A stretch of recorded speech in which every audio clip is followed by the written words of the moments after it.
आज की वीडियो में हम IRCTC के बारे में बात करने वाले हैं।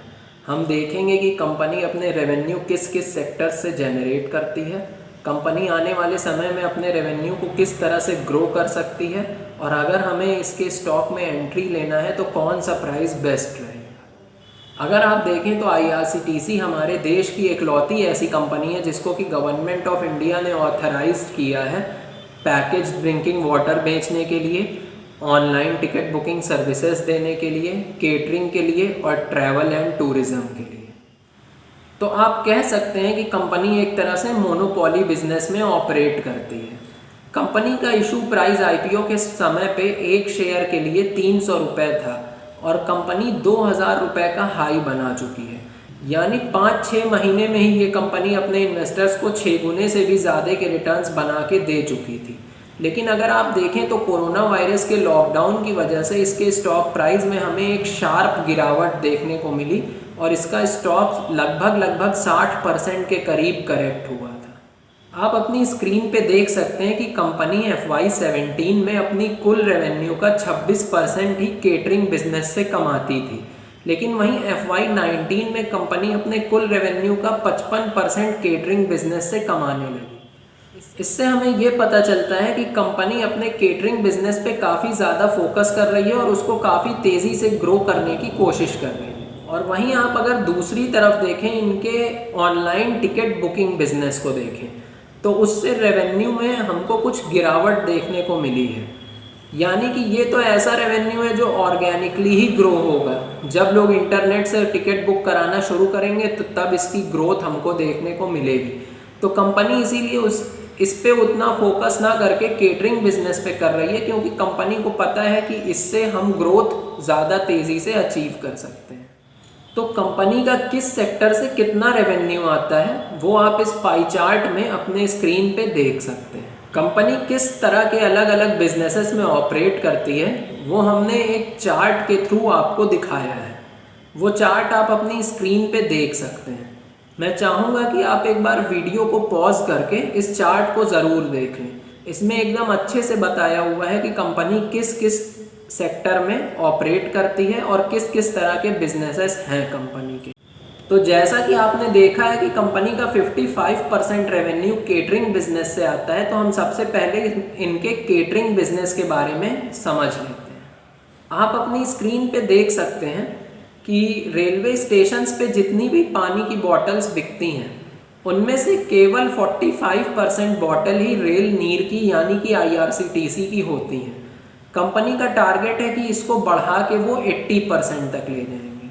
कंपनी केटरिंग सर्विसेज में भी ऑपरेट करती है, यानी कि अगर आप इनकी केटरिंग सर्विसेज इंटरनेट के थ्रू लेना चाहें तो वो भी ले सकते हैं।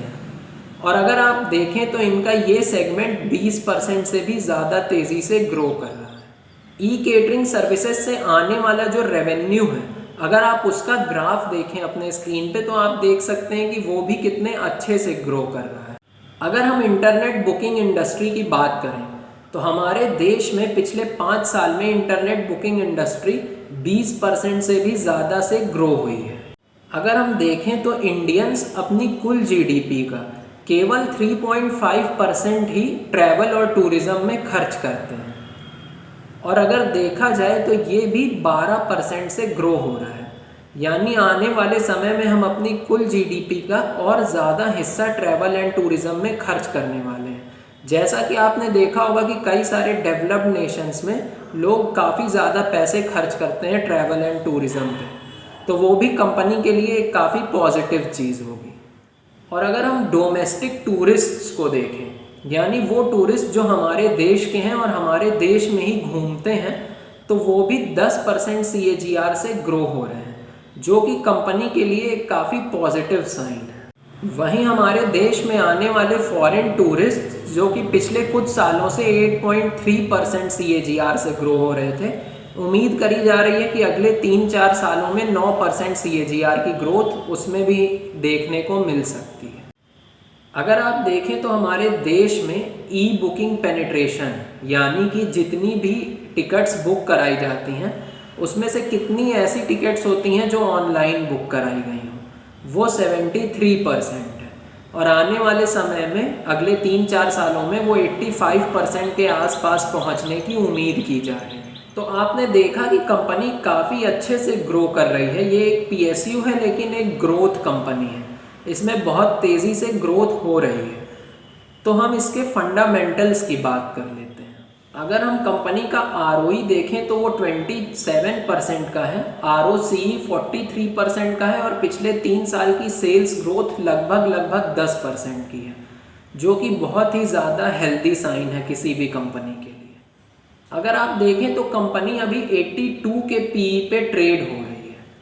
तो कई लोगों को ये PE काफ़ी महंगा लगेगा, लेकिन मार्केट को हो सकता है कि ऐसा लग रहा हो कि ये कंपनी इसी तरह से आने वाले समय में ग्रो होती रहेगी, तो इसीलिए मार्केट इसको इतनी ज़्यादा वैल्यूएशन दे रहा है। आप देख सकते हैं कि साल 2015 से साल 2019 में कंपनी ने अपनी सेल्स को ऑलमोस्ट डबल कर लिया है।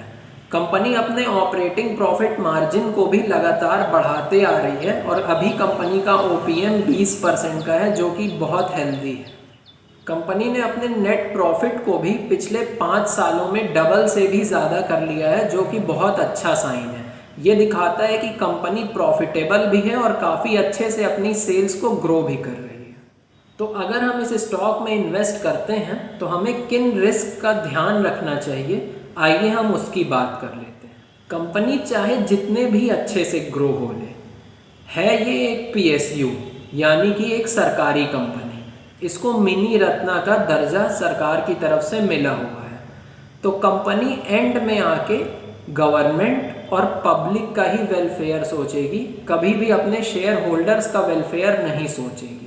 तो अगर कंपनी को पब्लिक के लिए कुछ अच्छा करना पड़ेगा अपने प्रॉफिट मार्जिन्स को सैक्रिफाइस करके, तो गवर्नमेंट के ऑर्डर्स के हिसाब से इसको वैसा करना पड़ जाएगा। जैसे कि टिकट बुक करने के लिए ये लोग ऑनलाइन एक फ़ीस चार्ज करते हैं।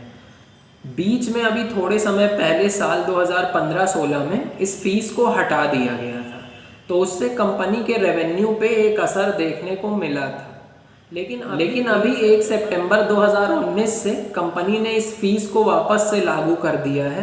अब अगर कोई भी किसी स्लीपर टिकट को बुक करता है, स्लीपर क्लास के टिकट को बुक करता है, तो उसको केवल 15 रुपये देने पड़ते हैं, और अगर कोई AC क्लास के टिकट को बुक करता है तो उसको 30 रुपये देने पड़ते हैं। ये फीस कंपनी थोड़े समय पहले तक नहीं ले रही थी। अगर आने वाले समय में कंपनी इस फीस को थोड़ा भी कम करती है तो उसका भी असर हमें कंपनी के स्टॉक प्राइस पे देखने को मिलेगा। तो हमको इस तरह के रिस्क के लिए तैयार रहना चाहिए।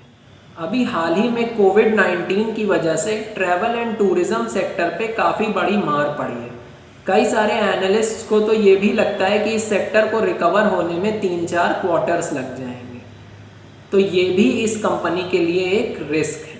अभी हमारे पास IRCTC का काफ़ी लॉन्ग टर्म का चार्ट तो अवेलेबल नहीं है, लेकिन अगर हम इसके चार्ट पे देखें तो 850 का प्राइस एक काफ़ी अच्छा सपोर्ट है। तो अगर ये स्टॉक हमें 850 रुपये में मिलता है या फिर 1200 रुपये भी एक सपोर्ट है, तो 1200 या 850 रुपये के आसपास हमें ये स्टॉक मिलता है तो हम इसमें एंट्री ले सकते हैं।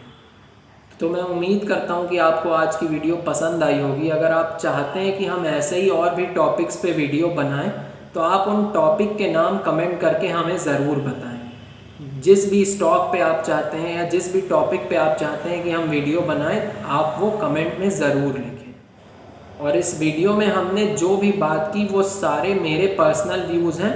मैं कहीं से भी आपको इंसिस्ट नहीं कर रहा हूँ कि आप इस स्टॉक में एंट्री लें। आप किसी भी तरह की पोजीशन बनाने से पहले अपने फाइनेंशियल एडवाइज़र से एडवाइस ज़रूर लें।